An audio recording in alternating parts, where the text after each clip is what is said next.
What's up, Yankees universe?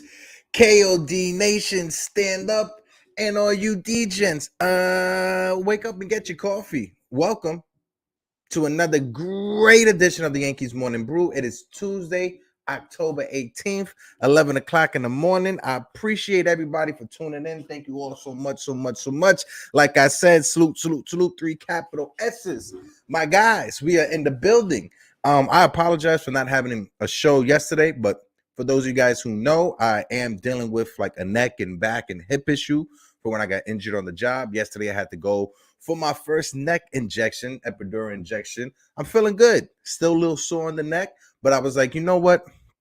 I cannot, right, have a Yankees morning brew.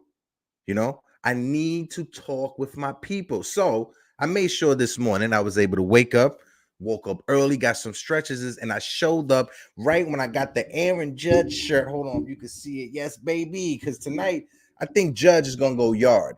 We need Judge to go yard, get about like 2 home runs, push us forward to game 5. Please, Yankees, invoke the spirit of the captain tonight, right?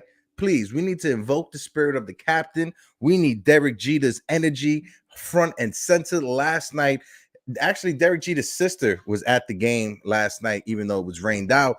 And I want to talk about it real quick, right?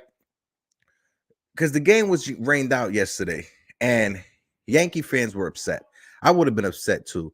I had a friend of mine, he was at the stadium, and he was on Instagram Live after the game was called and postponed. And the reaction and feel from Yankee fans, listen, I would have been upset too. Because you got to think about it, right? If you have people who are showing up to the stadium for a playoff game, and they show up, you know, they don't let you in till 5. So they're gonna show up around 4 o'clock, maybe 3:30. I know when I go to the games, I like to show up at 3:30, get on front of the line, and make sure I'm in as fast as I can. But if you're there at 3:30, 4 o'clock, and you got to wait till 9:45, 9:50 for them to announce that it's called, that the game will be postponed till tomorrow, basically you was in that stadium for 5 or 6 hours, I would have been upset.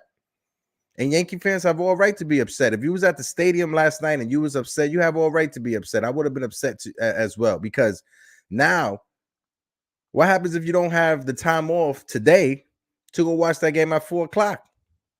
What if your boss or your manager don't want to give you the day off, or don't want to let you leave work early to go watch that game? You're not going to get a refund. You're definitely not going to get a refund, because that's not how the Yankees roll. They don't give refunds. MLB don't give refunds. Refunds? Yeah, all right. You think Howard Steinbrenner is going to give up some refunds? No. He gonna switch the game, right? He gonna make sure that you in the stadium for as long as possible, so you can spend money on chicken tendies and sodas and drinks. But yeah, I'm gonna shout out to the chat real quick. LI Yankee King is in the building. What it do, my guy? My brother Steve Schumann is in the building. Steve, what it do, brother? Hope all is well. My man Tats from the Pinstripe Chronicles is in the building. Salute. If you guys didn't see, Pete Simonetti, shout out to my guy Pete Simonetti. But I was on Designated Spitters this past Sunday, right? It felt like one of those moments. I felt like calling my mom and saying, Mama, I made it. Mama, I made it. But yeah, I was on Pete Simonetti's Designated Spitters show this past Sunday that passed. Shout out to my man Pete Simonetti and the NYY News team for inviting me on. It was an awesome time, awesome conversation. You guys seen when me and Pete have conversations, we could go for hours and hours and hours, and that's literally how it was. He said, how is everyone doing this fine game 5? Eric, we good, bro. Just know that I'm with you. The Seattle Mariners, they were a surprising team this season, right? Let this be a first step in the right direction for the Seattle Mariners, right? When it comes to the Mariners not being able to get the job done against the Astros, listen, I was rooting for you guys.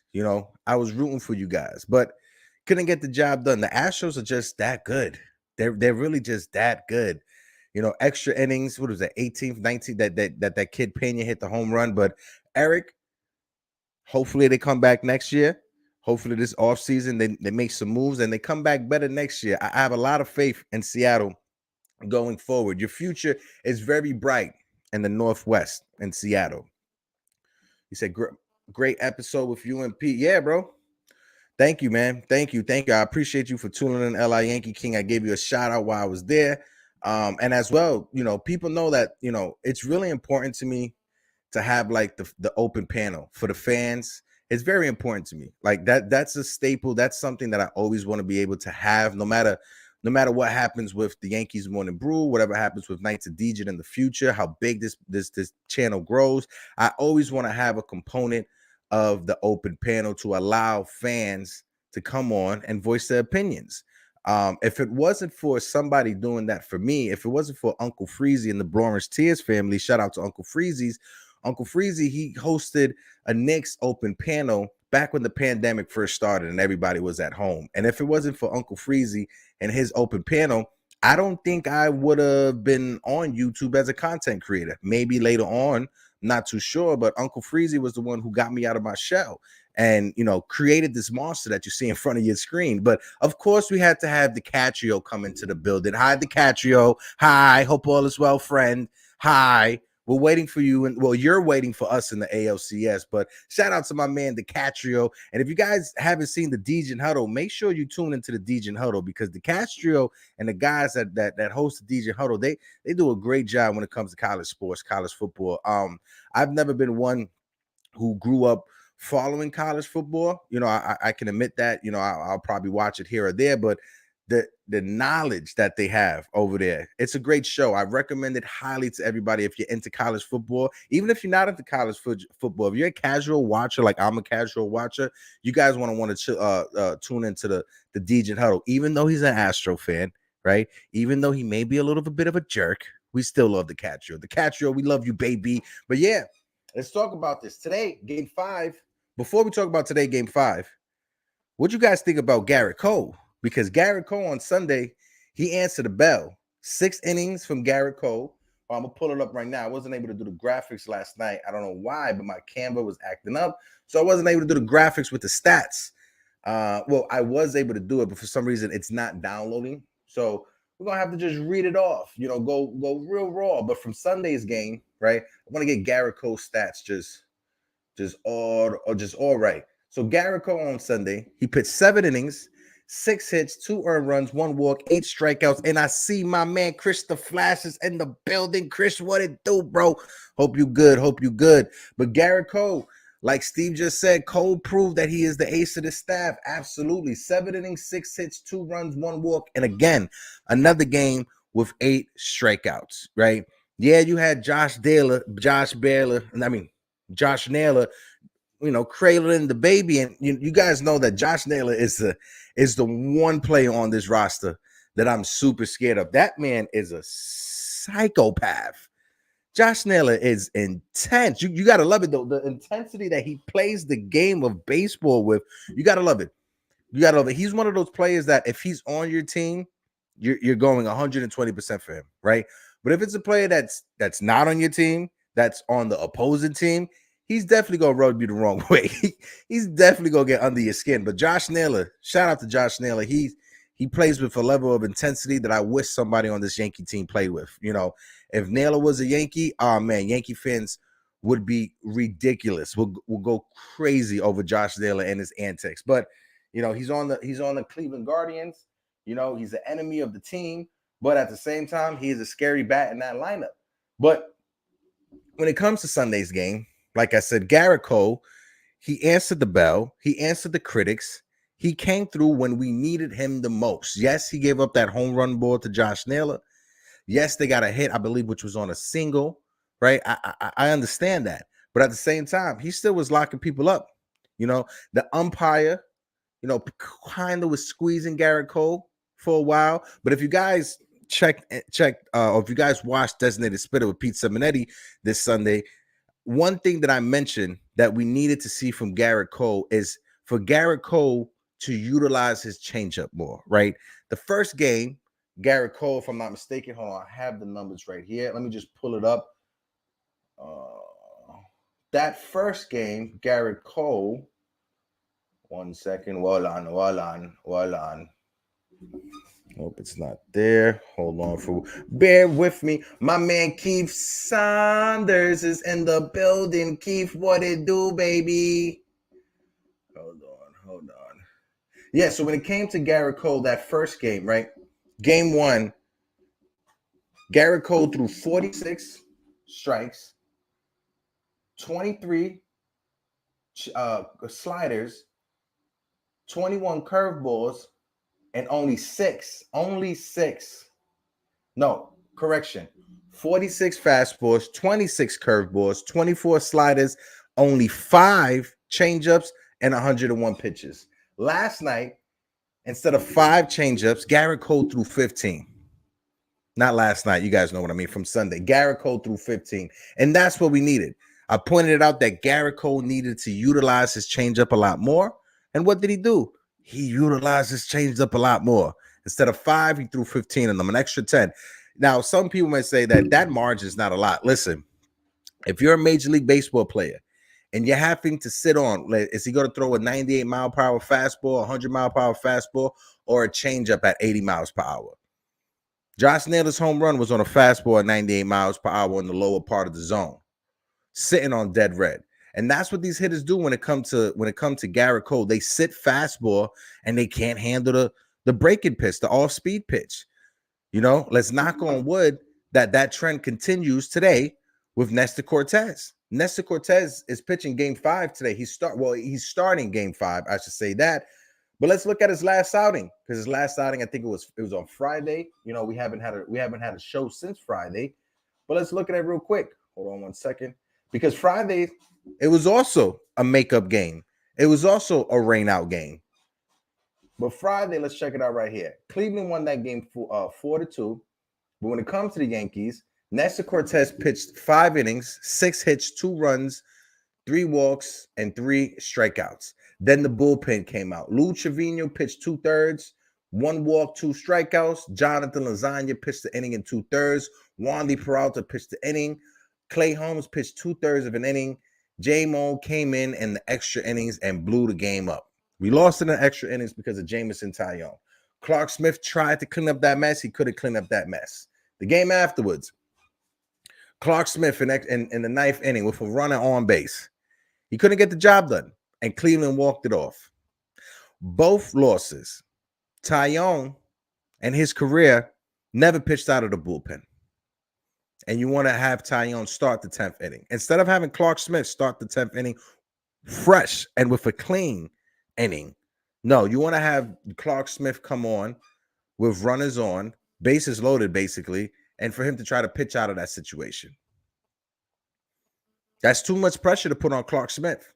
And then you bring him out the next day with a runner on, when Clark Smith, this entire season and the entire career that he's been in the major leagues and the minor leagues as well, Clark Smith never pitched back-to-back days. And that showed. His fastball was dead. His breaking pitch was dead. So for the Yankees to pitch him back-to-back days and expect him to be effective, you got something wrong with you. I understand this is playoff baseball, but you got to be smart. If you're going to pitch somebody back-to-back days, it better be Clay Holmes. And we're going to get into that Clay Holmes situation. Guys, let me know in the chat, how do you feel about the whole Clay Holmes situation, right? With Aaron Boone saying after the game, oh, he wasn't available. He wasn't available. Garrett Cole wasn't available. But then you speak to Garrett Cole again from a reporter, and Garrett Cole told the reporter, listen, I told the Yankees that I was available to pitch tonight. Andy Martino goes back. Shout out to Andy Martino for doing this, but Andy Martino goes back to Joe Girardi's office and confronts him, puts him on the spot. Clay Holmes just told us that he was ready. You got anything to say about that? And emergency use only. Emergency use only. Now, I said this when I was having a conversation with Pete. My conspiracy theory mind just starts running. Automatically, the X-Files theme song starts playing in the back of my head, right? But I honestly believe that since the Yankees were up by 2 runs, 5-3, Saturday's game, I wholeheartedly believe that Aaron Boone was trying to look towards the future. Aaron Boone figured that the Yankees were going to win that game no matter what and wanted to save Clay Holmes for the next 2 games, especially since the Guardians didn't pitch Clase and didn't pitch Karnak or whatever his name is, man with the long hair. Right? So I wholeheartedly believe that Aaron Boone was trying to manage ahead, think about the games that are in front of him, ahead of him, instead of focusing the game he's playing right then and there. That's why I made the shirt. I couldn't find this, a bit dirty, but I made the Fire Aaron Boone shirt. And I stand by that. No matter the outcome, no matter what happens this postseason, even if the Yankees advance to the ALCS, even if the Yankees advance to the World Series, whatever the outcome is, Aaron Boone should be fired from this team. I'm sorry. This whole debacle with IKF at shortstop, now you have Cabrera at shortstop and Aaron Hicks in left field. Now each one of those positions, you put IKF at shortstop, you got somebody who's in cinder blocks playing the position, right? Now you move Cabrera, who was a speedy outfielder, from left field to center field. You put Aaron Hicks, we all know Aaron Hicks' hamstrings are trash. He can't get to a ball. And we saw it. Another bloop hit that went over the glove of the shortstop, right? Over Cabrera, because Cabrera still trying to, no, it was Josh Donaldson. My apologies. Went over because it was the shift. Went over the glove of the third baseman. Josh Donaldson still trying to make the play. And what happened? Aaron Hicks is just walking in. Aaron Hicks is just walking in. Nowhere near that ball. Then he throws it into second base. Thank God, Jose Ramirez made that little error he made coming around first base and got thrown out trying to go back. Cabrera should be in left field, and Oswald Peraza should be the starting shortstop on this team. I'm sorry. If you look back at every game besides the last game we had played, if you look at all 3 games, game 1, game 2, game 3, IKF plays have really affected this team. And I got a love for everybody and everybody's opinion. One thing I always say is that I do not want to be a debate channel. That's one thing I've always said. I do not like the debate bro structure. I do not like debate bro culture. I do not like debates at all. But if you cannot see that IKF is hurting this team, you need to take off your glasses and rub them. Yes, we could point at other things like Aaron Judge, the first 2 games, going 0 for 10 with 8 strikeouts. We could definitely point at that. That sucks. That's horrible. But him going 0 for 10 with 8 strikeouts, that has nothing to do with an error costing Garrett Cole to have to throw an extra 10 to 15 pitches in game 1. That does have nothing to do with a misplay in game 2 that had Nestor Cortes in a bad situation. That had nothing to do with not catching a ball on the fly, forcing Luis Severino to throw an extra 15 pitches as well, 15 to 20 pitches, not get out the inning, and then have to burn through our bullpen as early as we did. That's all I'm saying. In game 1, if IKF makes that play in the first inning, you're saving Garrett Cole an extra 15 pitches. So instead of him starting the 7th inning or ending the 7th inning with 105 pitches, minus 15 from that, he would have ended the 7th inning with 90 pitches. That's just facts. Same thing with Luis Severino. Luis Severino didn't want to come out that game, but his pitch count was up there. 100, all the way up. It was past 100. You make that play in the first inning, you just save Luis Severino an extra 10 to 15 pitches. So he finishes that game or that inning, and then we pass it over to the bullpen. If you give a team, especially in Major League Baseball, extra outs, extra opportunities, it's going to burn you, especially in the playoffs. You have a young team like the Cleveland Guardians, who are a contact hitting team. We've seen it this entire series so far. You cannot give Cleveland, right? You cannot give Cleveland extra outs or extra opportunities. If you do that, you're going to burn yourself. You're going to get burned. That's literally just what it is. You're going to get burned.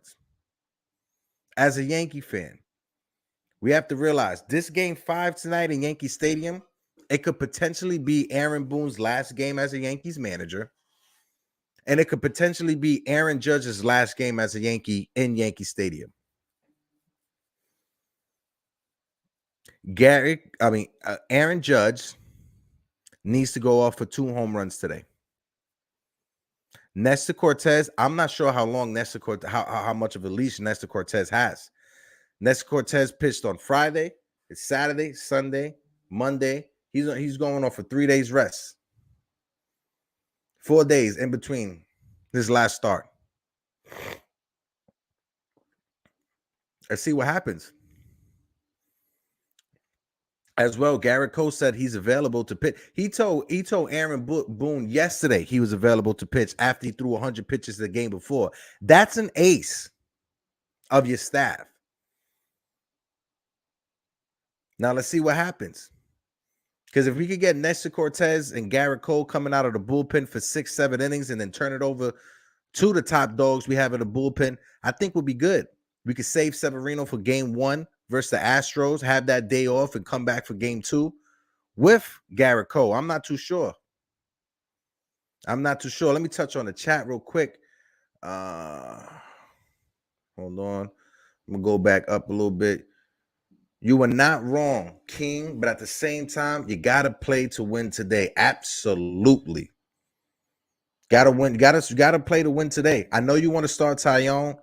I know you want to start Taillon and save Sevy for game 1, but we don't get Cortes for game 1 of the ALCS. If we don't get past tonight, you don't got to worry about Cortes pitching in the ALCS. You don't got to worry about that because he won't. That's why I said we got to worry about tonight and locking up tonight. Wandy has 1 more year left on the control with the Yankees. 1 more year. After next year, that's when he hit free agency. But yeah, Wandy has proven that Mike Tauchman trade for Wandy Peralta proven to be a game winner. Proven to be a game winner. My man Tat says every game in the playoffs is an emergency. Absolutely. Manny Actor would have had homes available. I think anybody besides Aaron Boone would have had homes available. Anybody. My man Matt Proto made it out to the Bronx last night just for the game to get rained out, shaking my head, barely rained. Bro, I'm so sorry about that, bro. I was talking about it to start the show. I had a friend who was at the game. He went live afterwards on IG, and the fans were upset, Matt. You know, because you got to think about it. You know, they don't let you into the stadium until about like 5 p.m., right? So if you're going to show up to the stadium, me personally, I like to show up 3:30, 4 o'clock. I'm just built different. But if you show up to the stadium and you got to wait 5 to 6 hours for them to call the game, I'll be upset too. You're inside Yankee Stadium for 5 hours eating chicken tendies and drinking Stellas. You're going to be a little bit upset too, especially because how overpriced things are. But yeah, man, I'm sorry that happened, bro. Let's see if we could still save that energy he was going to bring last night to the stadium. He said, I think the team will wake up after that rock the baby. So I think Judge will hit a 2-run bomb and Stanton will hit a 3-run bomb. I think Stanton and Judge both, just like you said, Chris. He said Stan saved the night. Oh yeah, the legendary Stan. I know exactly that bar. Yeah, it's upsetting, man. It's upsetting because it's like, and I've said this many times. When you're playing in the playoffs, your flaws, they get magnified. I said microscope, making up new words before, but magnified, right? Whenever you play in the playoffs, all of your flaws, all of your errors, they get magnified. IKF not being a solid shortstop, it gets magnified in the playoffs. Aaron Boone being a horrible manager, it gets magnified in the playoffs. Aaron Boone not being able to, control his bullpen or manage his bullpen properly, it gets magnified in the playoffs, right? Now, all of that could just get tossed out of the window with a win tonight. If we lose tonight, knock on wood, I'm not throwing that bad mojo in there, but if we lose tonight, Hal Steinbrenner personally needs to go down to Aaron Boone's office, fire him on the spot, and clean out his room. Clean out his drawer, clean out his locker. Matter of fact, you don't even get to keep the extra Sharpies we gave you. See that yellow pad? We taking that joint back. We need this win tonight. Shout out to my guys from the VSN basketball station. What it do? I will be working with them this NBA season, doing a little Knicks highlight videos after every game. I'm super excited to be a part of the VSN basketball station when it comes to doing Knicks stuff. You know, don't worry about it. Nights of Dejan is still my number one home. You know, we're gonna have Knicks nights, you know, with Jerry Ferrara and Drew Austin. Maybe I shouldn't talk about that. Let me shut up. But yeah, shout out to my mans from VSN Basketball Station. I can't wait to start, especially with the Knicks. Game 1 tonight. I mean, tomorrow. Game 1 is tomorrow. Basketball season will be starting. I'm super excited about that. But yeah, with the game tonight, hold on.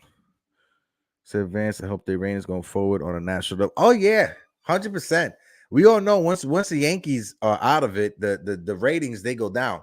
Because I tap out. If my team isn't in the playoffs, if they get eliminated, I tap out. I don't watch anymore. I'm not sure about you guys.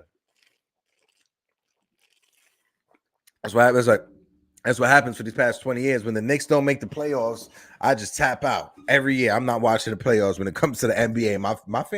My friends get upset about me about that. But Chris the Flash, see that right there? You see that right there? Fire Boone and make Cash retire. Then get Jeter in. Jeter hire Mattingly Baseball as Matty Baseball as our manager. I honestly think Don Mattingly, he's going to take this next year or the next couple years to take some time off, right? He's been a coach, especially with the Yankees, since the Joe Torre eras. I think he was the batting coach. They made him the batting coach 2002, I want to say. 2002, 2003, he was a hitting coach. But he's been in the dugout, being a coach or a manager or some capacity in the dugout since 2002. So he may want to take a year to 20 years. Jesus Christ, want to take a year vacation, 2-year vacation, then come back. But I wouldn't be opposed to Don Mattingly.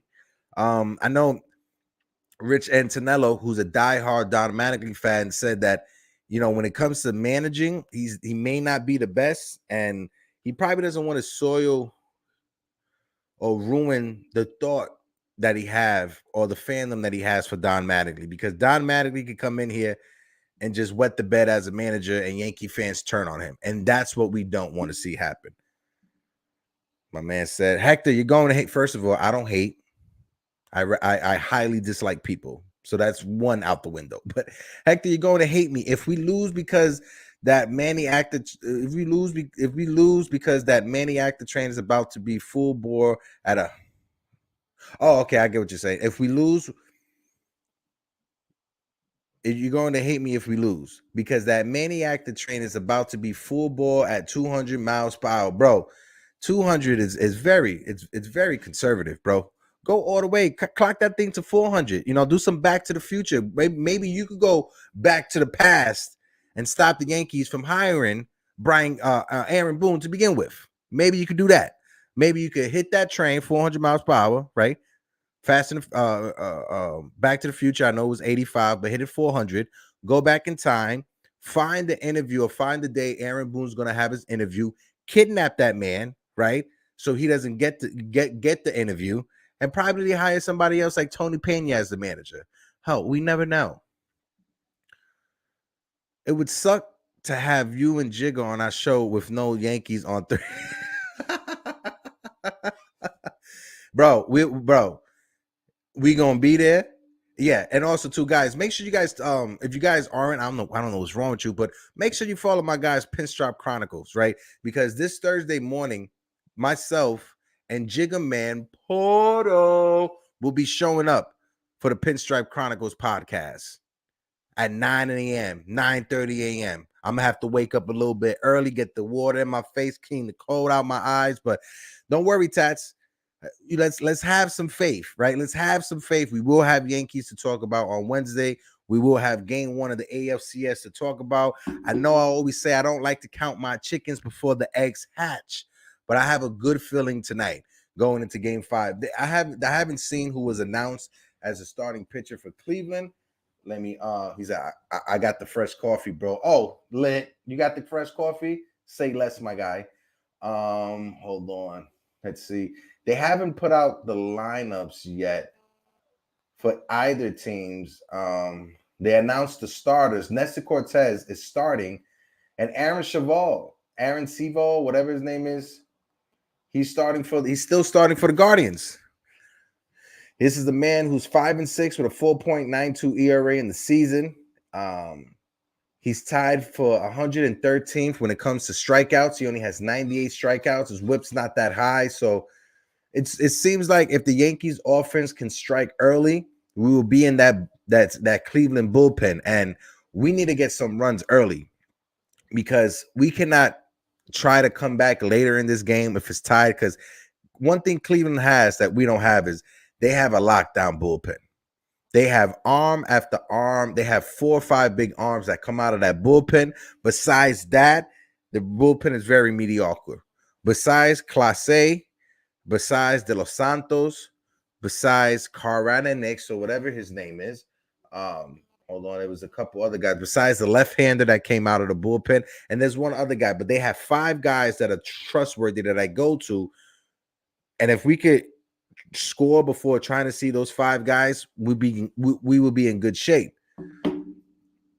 Yeah, just like Tash just said, big plus the Yankees if they stick it with Chevelle. Yeah, we're gonna have to do it early, man. We're gonna have to do it early. Like game 2, even though we lost that game, Giancarlo Stanton had that 2-run home run early in the game.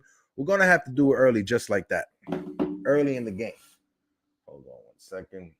Yeah, they haven't released. They're probably gonna release it around like 1 o'clock, 2 o'clock, almost likely right when we go off, because every time we go off is when news breaks. We went off and then we found out the news about DJ LeMahieu. And who else was that? Yeah, but DJ LeMahieu. Yeah. But yeah, let's hopefully we get these lineups soon. Hold on 1 second.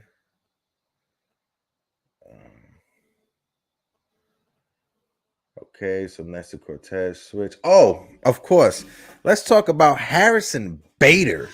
In his first 4 games in the postseason, Harrison Bader has 3 home runs. I'm going to say that again. In his first 4 games in the postseason with the New York Yankees, Harrison Bader has 3 home runs. Yeah, just like Steve says, let's remember that none of those Cleveland relievers have a 0.00 ERA. Absolutely, brother. Absolutely. My man Fritz Walters in the building. Fritz, what it do? What it do? What it do? Salute. Absolutely great news about Nestor. Nestor will be starting today's game. Nestor's mustache will be on full display tonight. I mean, this afternoon. I'm happy it's not a game at 1 o'clock in the afternoon, because game 2, the energy just wasn't the same. It really wasn't the same. And even if they started last night's game, this is what you got to understand. If they started last night's game, the Yankees, they didn't get into town, right, that early. If you guys, I follow a lot of the Yankees production staff on Instagram, Meredith Morakovitz. She posted that I'm not sure if she was on the team plane, but the plane that she was on that was flying back to New York, it broke down at like 2:30, 3 o'clock in the morning. She had to get out the plane, go to take an Uber to the hotel. She got to the hotel around like 4:35, took a nap. I don't even know why you would take a nap, but hey, take a nap to about like 6 in the morning, 6:30 in the morning. She was out again, back to the state. So they didn't get back to New York, I want to say about probably 10 in the morning, 8, 9 in the morning. If that was me, if I'm going right to the stadium and falling asleep. I'm going right to the stadium, because I can't not. I just, me personally, I need a 6 to 8 hour internal clock rest. Right? Doesn't matter what. So that doesn't matter where I'm at. In order for me to be fully functional, I need me a 6 to 8 hour rest. Even though sometimes I catch myself falling asleep at 3 in the morning just to wake up at 9 or 8 in the morning, I still need about 6 hours to catch myself. So I'm glad that the Yankees didn't play last night. I know that's kind of weird for me to say because I don't think they were fully rested. Granted, Cleveland, not sure about them, but I don't think Cleveland's playing broke down on them, right? So thank God it's a blessing in disguise that the Yankees were able to fully rest. And like Steve said, also, if they had started the game at 10 p.m. or later, half the stadium would have been empty. Late night game on a weekend, weeknight, school and work the next day. Exactly. These games the Yankees have been playing in the ALDS are averaging about 4.5 hours each game. So if you think about it, like Steve said, that's a great point, Steve.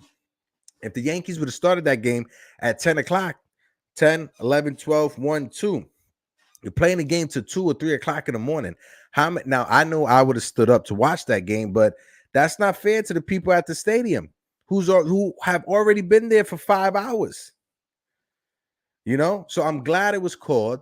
I'm glad the Yankees, were able to be fully rested, right? So I'm just super excited that happened. That's out the window. Now let's come back. Take our 5-hour energy, get our beauty rest, the stuff that we need for this game. It starts at 4 o'clock in the afternoon. It's not too late and it's not too early. It's not 1 o'clock and it's not 7 o'clock at night. Because if the Yankees play at night and then they got to fly into Houston tomorrow, yes, you got that time zone difference of about 3 hours or so, 2 or 3 hours, but still would have been too much. So let the game start at 4. Let the game finish around 8:30, 9 o'clock. Yankees go straight to the airport, go straight into Houston, rest for game 1, and be ready for game 1 of the ALCS. Point blank period.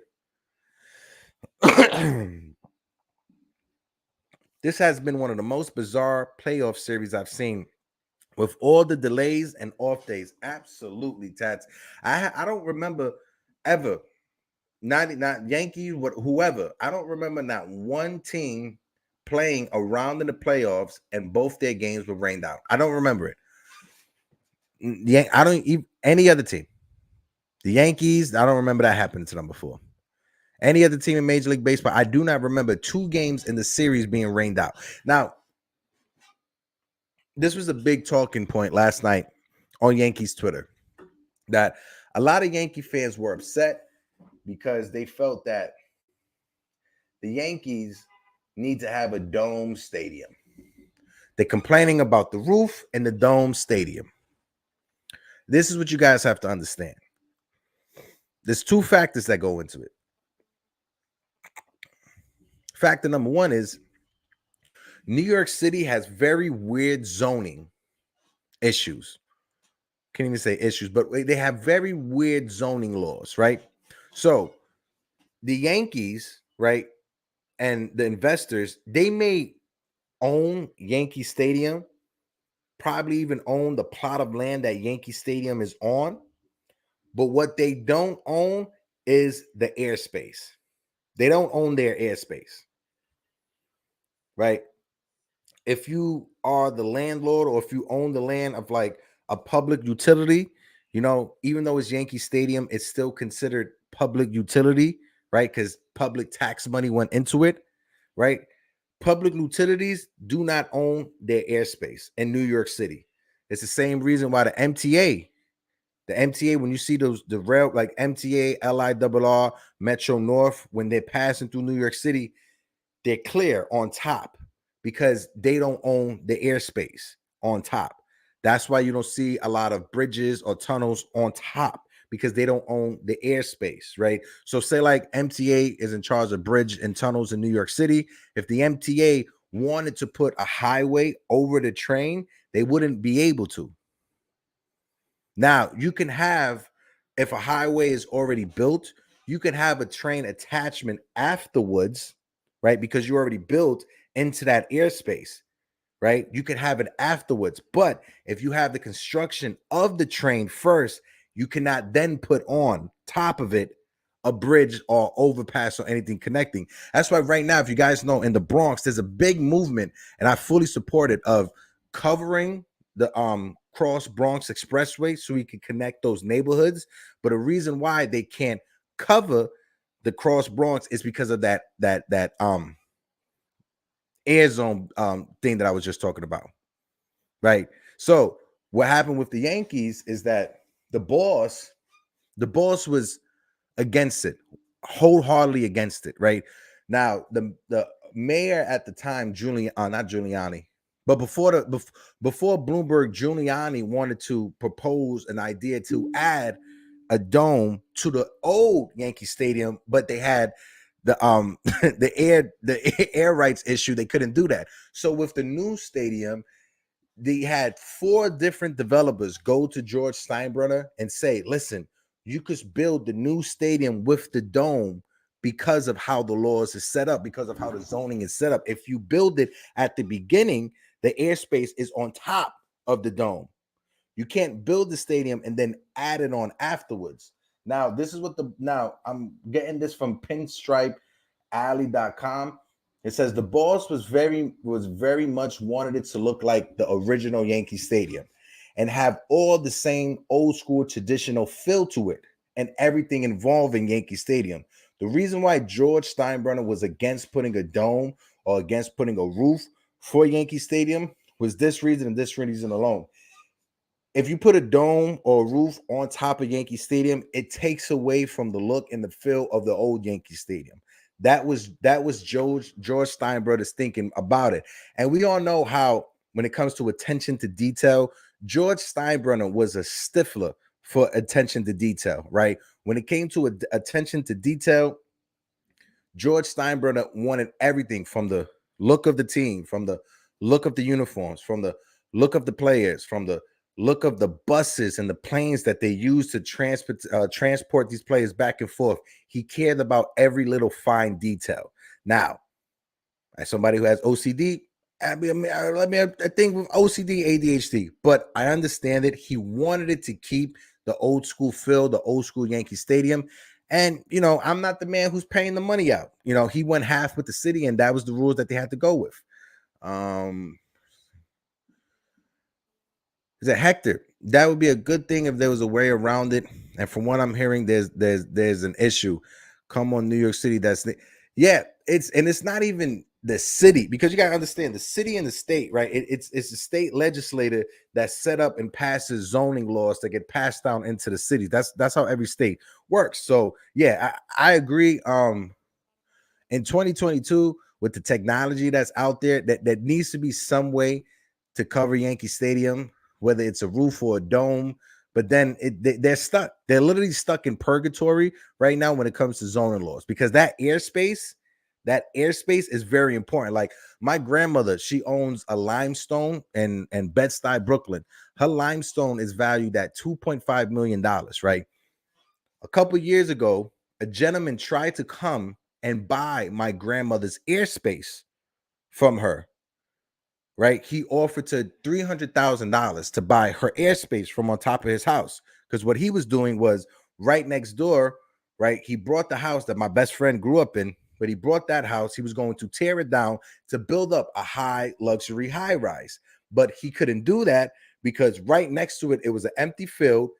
Empty field had no airspace rights, right? But my grandmother had her airspace. In order for him to build a high rise higher or taller than my grandmother's house, he needed to buy her airspace.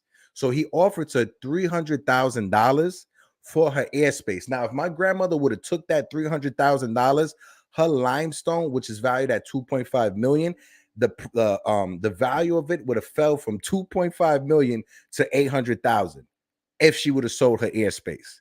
That's how important airspace is in New York City. It's very weird, and it just mind blows me. This is something that I've been researching and looking into ever since that issue with my grandma happened about a year or two ago. Oh, Fritz, I appreciate you, man. Appreciate you. Listen, Fritz, if you don't know, on Fridays we do an open panel, right?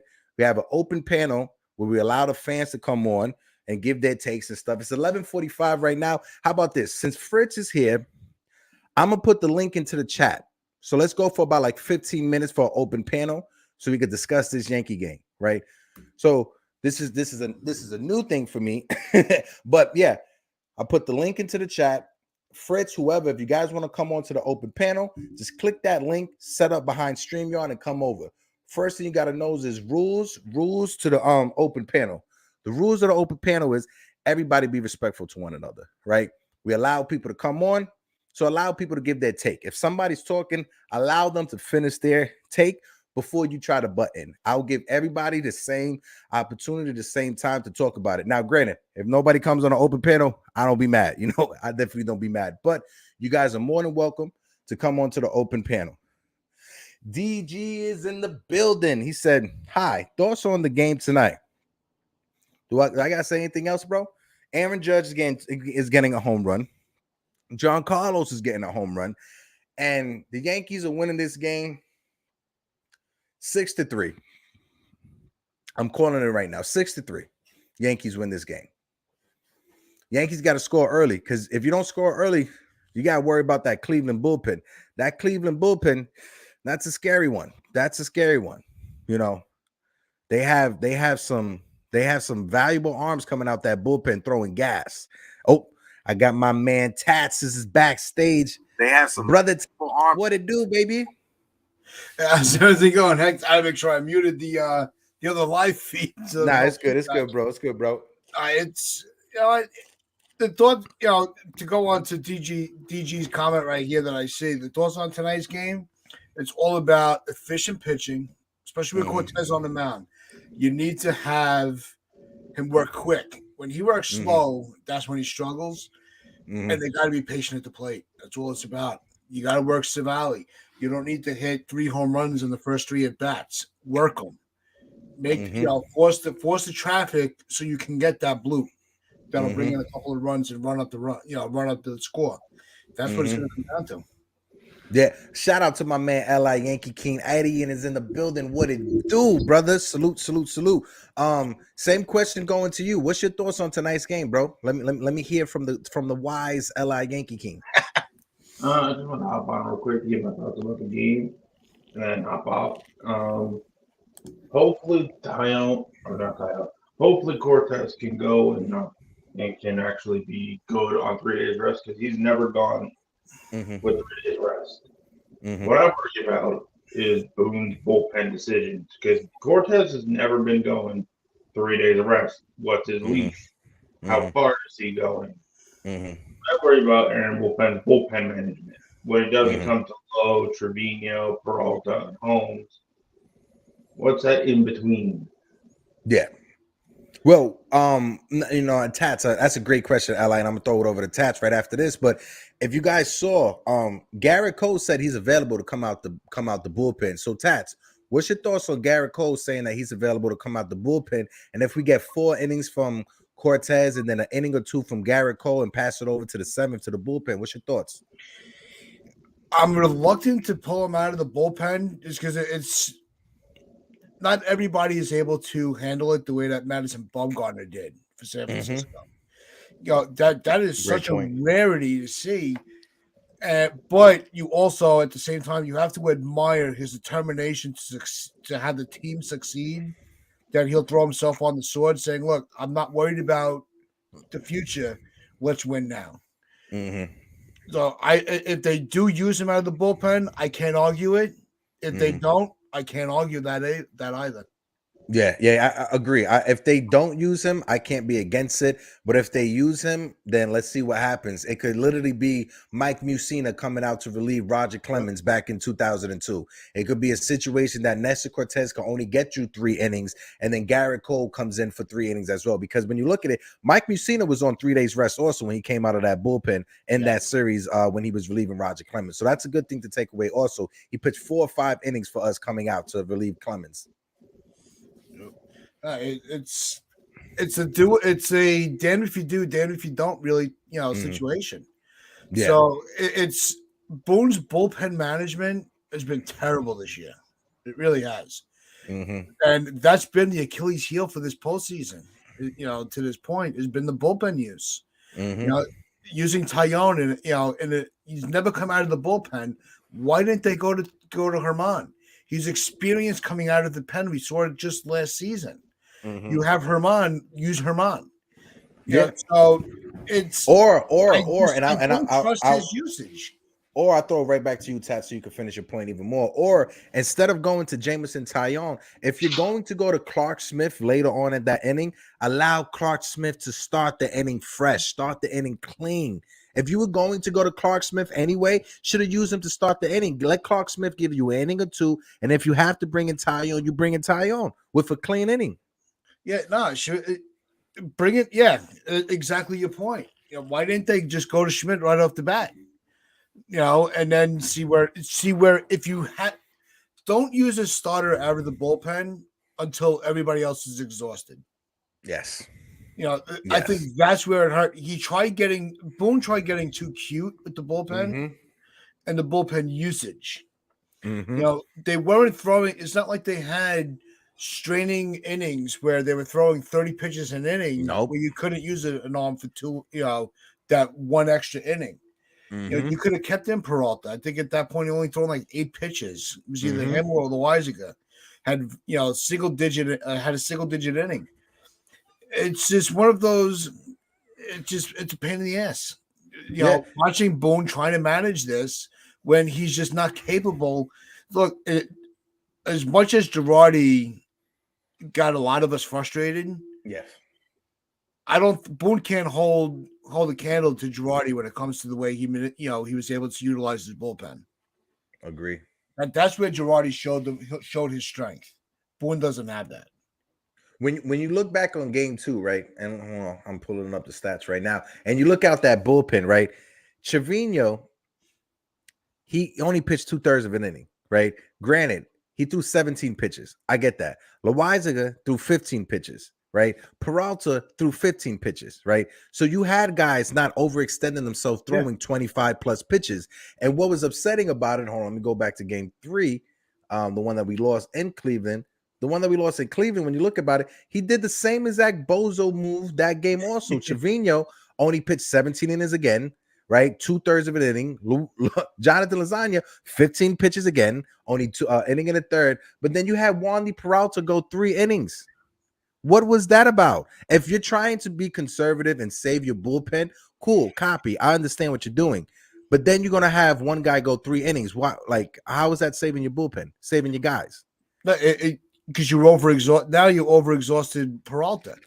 So now you took the risk of your guy that's the most, coming off the IL for the series. He's a fresh arm. That's how you have that's the lens you have to look at it through. You have a guy that has not been strong, not had to exhaust his arm strength in those final games. You have him fresh for the postseason. Now you're overextending him at the same time. Yeah. So now you put him back on the same level with every other tight arm in the bullpen. So you just shot yourself in the foot. And that's why we're having the problems we had. And if the Yankee bats were doing what they were supposed to do, we would have never had to worry about the extra inning game anyway. Yes. So the offense has to be just as much to blame as the bullpen because they're not holding up their end of the bargain. Oh, yeah. Yeah. And that's what makes it even better because when I was on Designated Spitters with Pete, he brought it up. I brought it up to him. It's like, in an elimination game in game 4, the Yankees aren't starting who Aaron Boone said was the best fielding shortstop in Major League Baseball when it comes to IKF. What's because his handling, and I'm not going to say is 100% him because we know the front office, the guys, the analytic department, they play a big role in this also, right? We all know that Aaron Boone is basically just a mouthpiece and just a figurehead for Brian Cashman. So when it comes to that, the mismanagement of the roster from the front office and Brian Cashman, it's showing itself, and it's showing itself right now so bad. You take IKF out the game, right? You put Cabrera at shortstop. Now you have Aaron Hicks in left field, who runs with only one leg, because let's be honest, he doesn't have the speed that he used to have.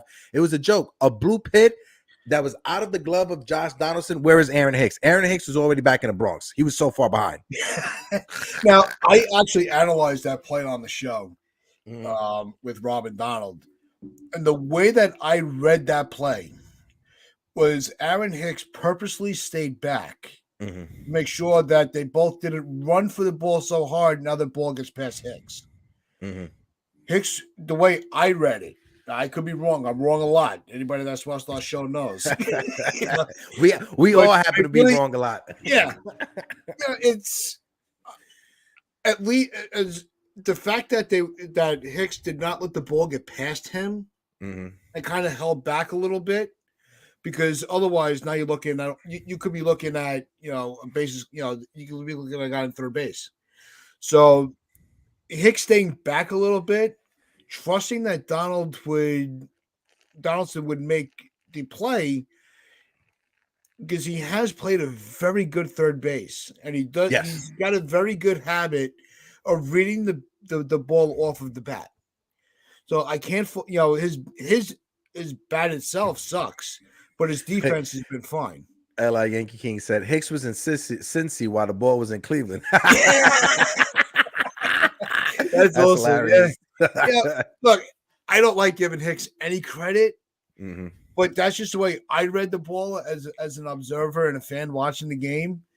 Or if from a baseball mind point of view, not so much a Yankee fan point of view. Never let the ball get past you. Don't let it go under your legs. Don't let it miss your glove. So you can't fault Hicks to that extent on that particular play. Because we all know, we've all watched this game long enough. We've all watched the Yankees long enough. Hicks is not a strength. No. He's a weakness on the roster. That's why I did not want him. Yeah, Steve's right. LaCastro catches that ball. LaCastro catches that ball in point blank period. Cabrera catches that ball. Exactly, yeah. That's why Peraza not being the shortstop. I'm sorry for cutting you off. I'll throw it right back to you. That's why I'm so upset Peraza is not the starting shortstop. Because if you look at the first 3 games, right, that IKF played, every game he impacted it negatively for the Yankees with his fielding. Game 1, game 2, game 3. The first inning in game 1, if he catches that ball that went under his glove, Garrett Cole, you can save 10 to 15, maybe 20 pitches extra from Garrett Cole. Same thing with Luis Severino in game 3. And when you look at it, game 2, Nestor Cortes, the same thing, having Nestor Cortes throw more pitches. Now that affects your bullpen, because now you're bringing in guys earlier than you should have, because the starting pitcher couldn't get you through 7 innings straight. You had to go 6 1/3 or 6 2/3. But like I made the comment in the chat earlier, that's why we're in a game 5 situation. You keep giving, Cleveland's a very punch and Judy type team. You could have 15 guys in the outfield. For some reason, the balls they hit always find a piece of grass. Yep. But it's so aggravating. It's frustrating. It's aggravating. It's insert adjective. But when you have your elite defensive alignment in the outfield, which they did not by playing Hicks, that's why you have the troubles that you are. That's why you're giving away extra at bats. Now, rather than having a pitcher like Cole, where they would have, say, 85 pitches in the 7th inning, they're still in the 70 pitch mark. Yep. So now giving away extra at bats, giving them 4 or 5 outs an inning, then this is what now you are where you are. And they have nobody to blame but themselves. Yeah, you do it to yourself. Those are self-inflicted wounds, and you do it to yourself. This something that we one of the first things that we've learned from watching this game is, especially at the major league level, you do not give the opposing team, Major League Baseball team, extra outs and extra opportunities, and especially in the playoffs, in the postseason. Bingo. That problem, it gets exacerbated. Whenever a team gets an extra inning or extra out, they're going to score 9 times out of 10 in the playoffs. You cannot do that in the playoffs. Yeah, no, and that's where it gets highlighted. Highlighted, underlined, bold letters. Yeah. Those extra outs. And it's like a death by 1,000 paper cuts. We talked about it when we had that round table, when it was you, myself, Jason, Jiggerman. We talked about it and you brought it up that the bullpen is what everyone's worried about, right? But when you look at our bullpen and the Cleveland Guardians bullpen, there's miles apart, right? Because Clase De Los Santos and whatever his name is with the hair and I keep forgetting his name. Karanek. Yeah, those 3 guys are lights out. Either Karanek or De Los Santos, they could be closing on the Yankees. That's how good those 2 pitchers are as well. So when it comes to the bullpen, Cleveland has it, right? But when it comes to the manager as well, Terry Francona has been managing circles around Aaron Boone and the first 4 games of this series. Look, it's Terry Francona. How many years was he with Boston? He knows the way this organization operates. He already knows what we're thinking before we do. So you can't outmanage him. But the players on the roster, our players can outplay their players. Yes. So that's what it comes down to. Outplay the youngsters. There's enough veterans on the team. They have one veteran in Ramirez. Yeah. I think the average team is 23 and a half. Average year. I mean, how old is 23 and a half for the Guardians? Yeah. So you have but that's also where it comes down to. And I want to circle back to your bullpen point. The fact that when they're that young, look at how the Yankees played in 2017. A young, fresh team, nothing to lose. We didn't have high expectations after all the trades that were made in 16. We were just riding the wave of this new blood coming in. Playing with house money. That's where Cleveland is right now. They're just playing with high their expectations for themselves are high. The fan base is just riding the wave. So if they do fall, hey, we give them a good run for their money.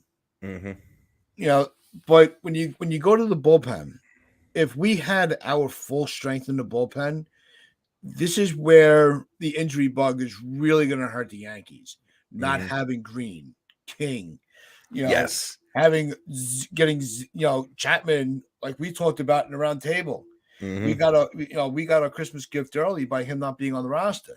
It really would have been nice if Hicks was left off, because then you could have had Cabrera at left field. Why Marvin Gonzalez is on the roster when he hasn't even seen the field or a bat?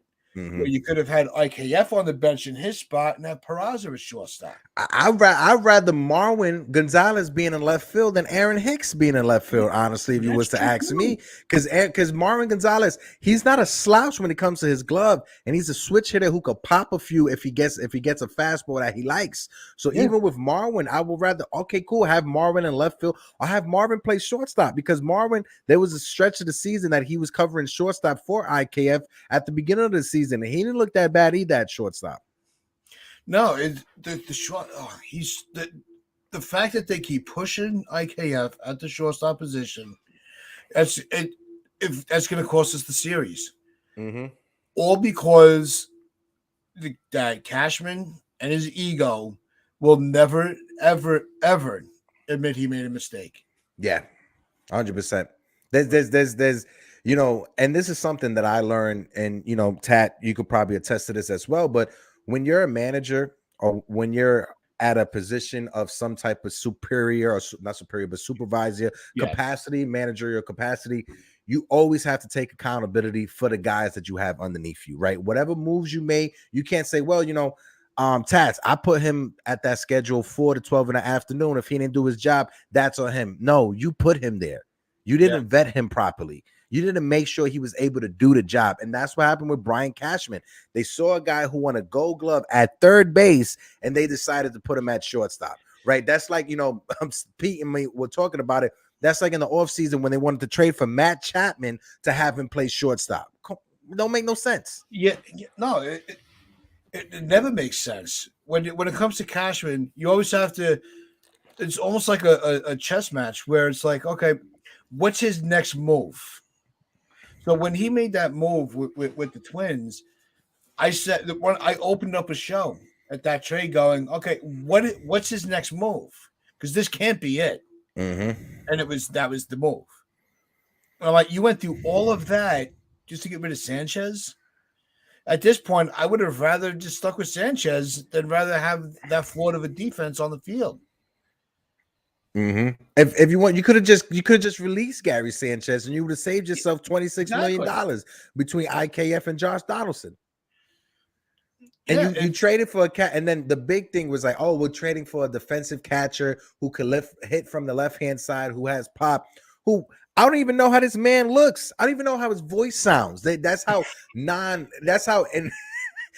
he's been an invisible man for the entire season the Yankees had him. But you still could have gone after Trevino. You know, there's nothing that stopped you from doing that.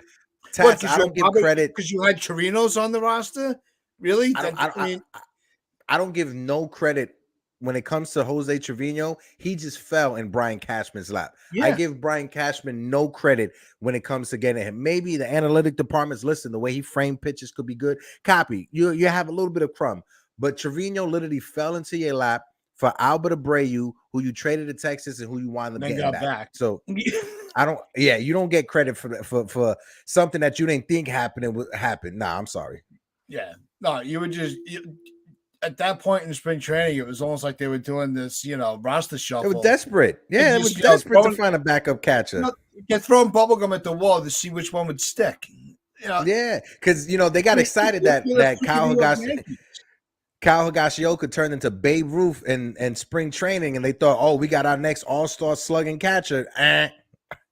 No, and I think a lot of us were fooled on that. Not a lot of us, but some of us. I won't put into the majority. Where without the pressure of, I know they're going to play Sanchez, so I could just dog it. I'm just going to be the backup. At least I know when Cole pitches, I'm going to play.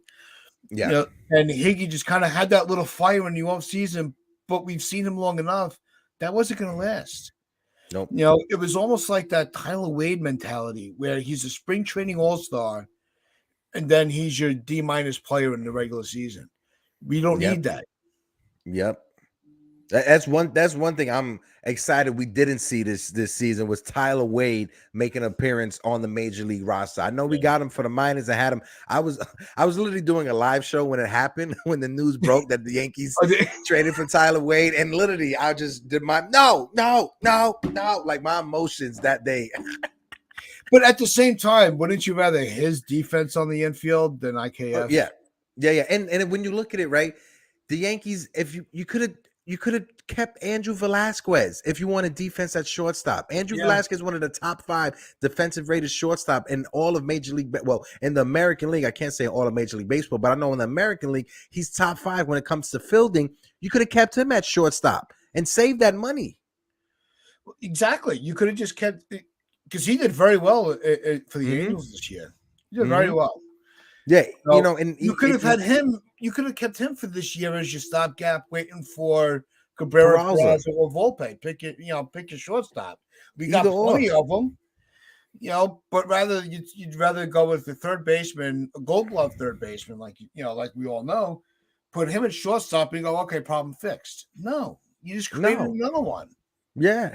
Because Velasquez, he has speed, right? He didn't strike out that much. He had a little bit of pop. He was able to, touch the right field bleachers a couple of times last year. And it would have been a better option than IKF. Because you think about it, right? It's all about money. We got to save money or however it is. Andrew Velasquez is making less than $1 million with the Angels right now. So you literally could have had him at shortstop and saved $26 million from that Josh Donaldson and IKF deal and give that money to Judge. Like it was so annoying. And it just makes you scratch your head because you and I, we could sit here and we could have this conversation and it makes perfect sense. And it's so logical. It makes perfect sense for us, but for some reason, not for the Yankees. Hold on, I want to touch the chat real quick. Mark Anthony, what's up, Hector? Saw you with Pete. You were right on the money. Had to come to subscribe to your channel. Thank you for doing it. It's awesome. Respect, bro. Mark, I appreciate you coming through. Just like we got Tats from Pinstripe Chronicles. Mark, on Fridays, we have an open panel. So we allow fans and everyone else to come on to give their intake. If you're ever free on a Friday, you're more than welcome to come, brother. Go ahead, Tats. No, it's how's everything going, Mark? Glad you enjoyed the chat. Pete's the best. He's awesome. I love Pete. Yeah, we're gonna have him on at the end of the season for our season recap. We'll be with Pete Simonetti. Yeah, that's dope, man. Pete's an awesome guy. He welcomed me in, and he put a few of the interviews that we had on my channel on the website for the NYY News. He had me on Designated Pete. Hands down, he's an awesome person in this space that we operate in. Yeah, we're all trying to reach his level. yeah, basically. But no, the roster overall wasn't terrible because something it also comes down to execution. Mhm. We all want to blame we all want to blame Boone. We all want to blame Cashman. And saying that Boone can only manage the roster that Cashman gives him, and Boone could only highlight the talent that he has, but he has the talent. Mm-hmm. You just got to utilize it. Yep. Why they can't, there are guys that will play, you'd have a different lineup every day. Mm-hmm. That doesn't help because one thing in baseball is, it's consistency. Mm-hmm. It's, your role. It's 10 years ago, a player came to the ballpark. He wasn't looking at the lineup card. He knew where he was hitting in the lineup. He knew his position. Unless you were signed as a utility guy, it was, if you didn't see your name in the lineup, you're like, what I do wrong? Mm-hmm. And you worked on it. Or it was like, you never saw an off day. Now, these guys have more off days than I've ever seen in my life, and they're still getting hurt. Yeah. And that's the thing, like, technology, and the advancement we have made in the medical field, it contributes a lot to it, because when you look at former injuries or like players from the past that got injured, like Sandy Koufax, it should be called the Sandy Koufax surgery instead of Tommy John surgery, because Sandy Koufax, he needed Tommy John at the time. They didn't have the knowledge for it. One thing that I was worried about going into the season was that DJ LeMahieu and his sports hernia, the surgery he had in the off season with his hips and the sport, that's the same sports hernia that sucked maybe 3 to 4 seasons out of Nomar Garcia's prime, right? When he was with the Cubs, he came back later on and had a productive last 4 years of his career, but that sports hernia is what sucked it out for him, and took away his prime. And that's what I was worried about DJ LeMahieu. And it may start off as a little hip issue, but it radiates and it moves, it travels, right? So that hip issue, now he's not walking properly, right? He's not putting the same amount of weight on both feet like he normally does. Now his right foot got fractured because of the extra weight that he wasn't used to having it on. Now that fracture went into his toe, so it all compounds on top of each other. Great point. Yeah, it's DJ not being available for the roster. Mm-hmm. I really think that's what it was. Mm-hmm. He thought he was ready. He kept saying he was ready, but that's just a competitive dog in him, and you got to, that you have to respect. Mm-hmm. I'd rather play hurt than not play at all. Mm-hmm. There's not one of us that we don't wake up where we have an ache and still go into work. Oh yeah. You have a responsibility. You get paid to do a job. You do it. Mm-hmm. But not having DJ on this roster is also starting to rear its ugly head. Mm-hmm. You need a guy like that. For his, just for his sportsmanship, his effort. He never takes off an at bat. He's never not focused on the field. He's always ready for that ball to come to him. Mm-hmm. That's really missing. Yeah, and also too, when this is, I'm not sure how you guys feel, like you and Donald feel on this, right? When it comes to Aaron Judge, but everybody keeps talking about, we shouldn't be batting Judge in the leadoff spot, right? Judge needs to be put in the second hole and the third hole. But at the same time, we don't have the guys that are behind Judge that you could put in the 1-2 spot, because now you're taking extra protection away from Aaron Judge. When you look at that home run that Aaron Judge hit, that 2-run bomb, right? It was a 2-run bomb. He had a runner on base. It wasn't the leadoff guy. It was the number 9 hole hitter that got on base that he drove in. Yeah, the lineup is tricky. We were all screaming for Judge to get the leadoff spot during the home run chase. Mm-hmm. So at least we knew he was guaranteed one at bat. They were going to be aggressive. And the last couple of series, like we talked about, hats off to those teams that actually did pitch Judge very competitively. Yeah. If it was one of those, if they gave it up, they gave it up. They weren't going to make it. They weren't going to pitch it right down the plate for him, but they were challenging them. Mm-hmm. Well, the home run chase is over. It's the playoffs. You don't need Judge in the leadoff spot. In the game 1, I thought it was, when they put out the lineup, I'm like, okay, they're not trying to overthink it. that's been working with Judge in the leadoff spot for the last few series. Let's just keep the ball rolling. But after you saw the first 2 games he was struggling, they did make the adjustment. Is Gleyber Torres your best option for leadoff? No. I don't think he's that patient a hitter. I actually was thinking if I was to have a leadoff, anybody, if there's 2 players in the lineup right now that I would feel comfortable with as a leadoff hitter. One is Beta, and the other is Cabrera. Yep. I think their at bats have been very patient. They don't chase. And it gives your 2, 3, 4 hitters being Judge, Rizzo, Stanton an opportunity to see what's working for the pitcher. Because you're going to get a 7, 8 pitch at bat from those 2 at any given day. So I think that's where I would make an adjustment in the next series. My third option, right, for the leadoff spot, and people in the chat, don't come through the screen and punch me in the face for what I'm about to say. All right, just promise me that. But if I had to throw it out there, I would put IKF in the leadoff spot, but play him at third base over Donaldson.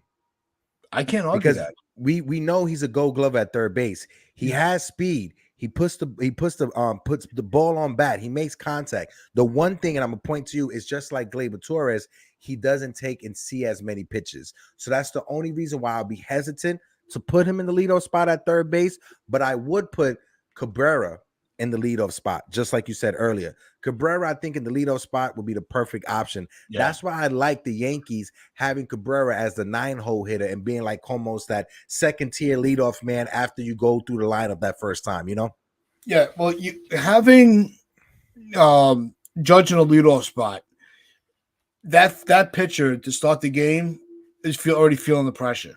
I could throw one pitch and be down a run. Yeah. When the lineup turns over, when you have, for argument's sake, with the catching position, when you have Trevino, Beta, Cabrera, you can switch Beta and Cabrera at any moment in the 8 and 9. Now you have traffic when the lineup turns over for Judge. Yep. So it can work both ways. So that's where you have to avoid, as I'm always calling Bone, he's got to, don't be too analytical. Don't try to be too cute with it. Yes. See what's working. Use that formula.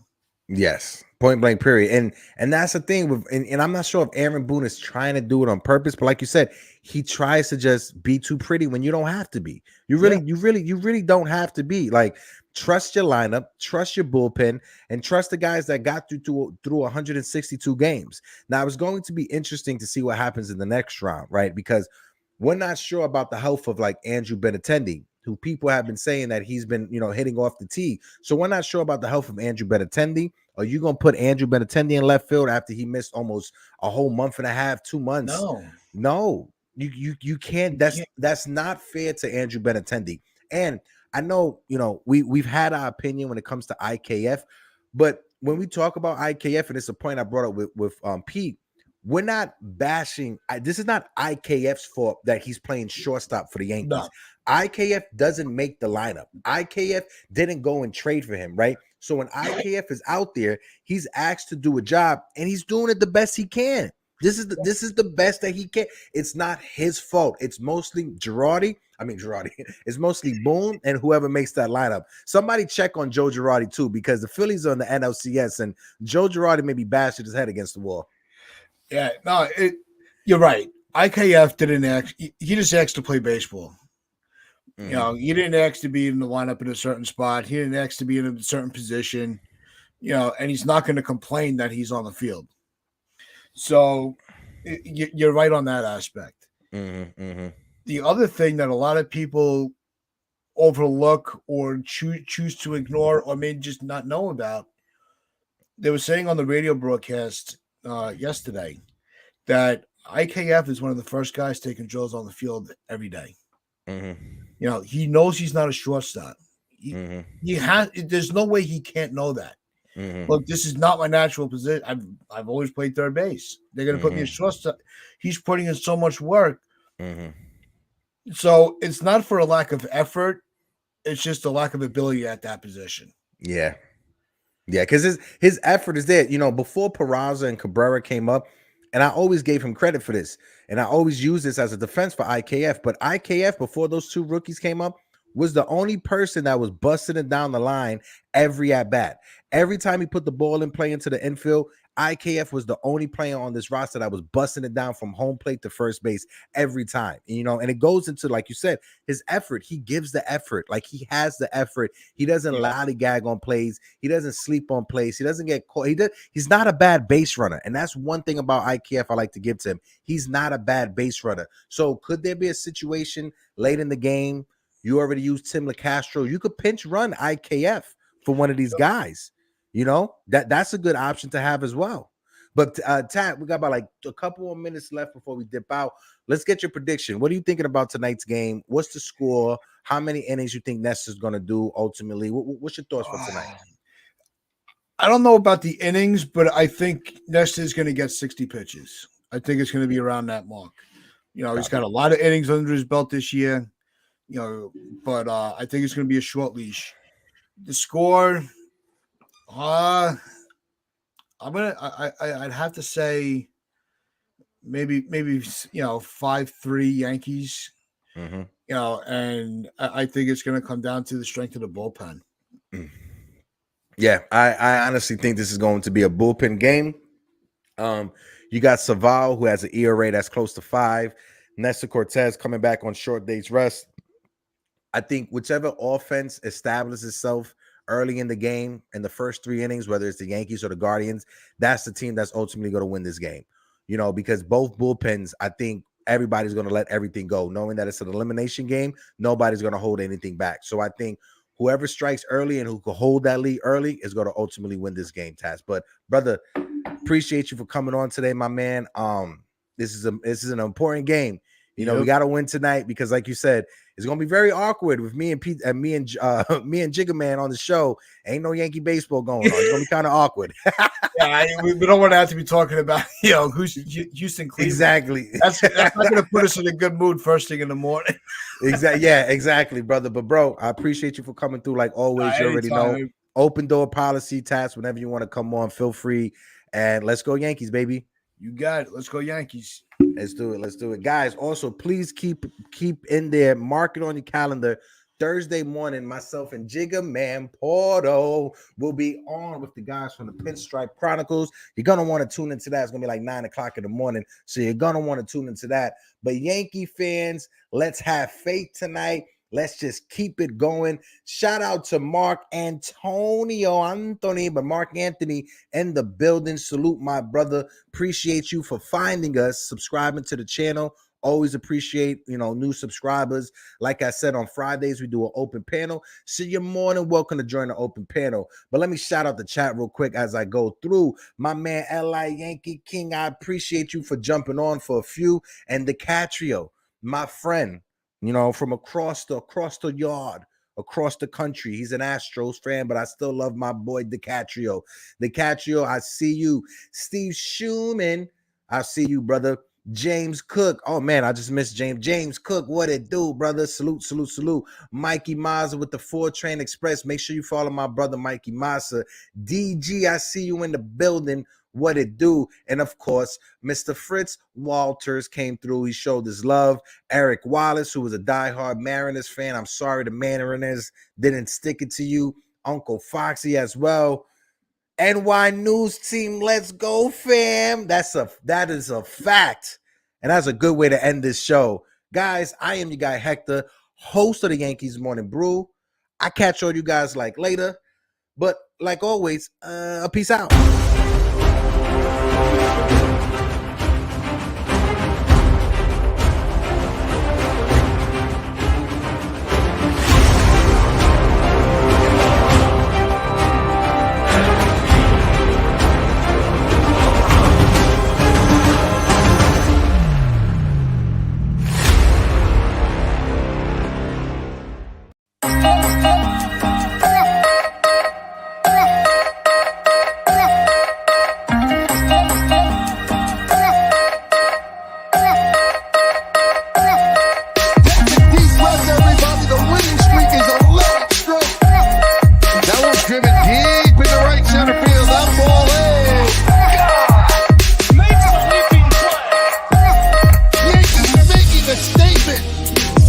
to third. There's one. There's two.